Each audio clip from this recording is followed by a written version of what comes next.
What is Microsoft Copilot explains. If you want to understand what Microsoft Copilot is, you first have to understand that Microsoft Copilot is a Microsoft based AI assistant. So they installed this application that has an icon like this on our Windows update. And if you don't find it, you can also find them on the Microsoft Store, which is called Microsoft Copilot.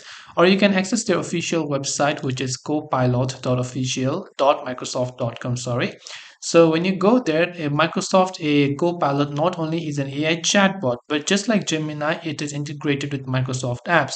For example, you can ask it to assist you on the Microsoft Excel app, all the PowerPoint apps, the Word app, all the Microsoft-based application. You'll be able to ask it to assist you in order to go ahead and then use Microsoft Copilot. With that, also you will be able to go ahead and then also use it as a chatbot. So this is what Microsoft Copilot is about. You can say it is an AI assistant developed by Microsoft based on the GPT-4 architecture. If you have got any further questions, feel free to leave them down in the comment section. Thank you for watching till the very end of this tutorial, and as always, see you soon in our next video.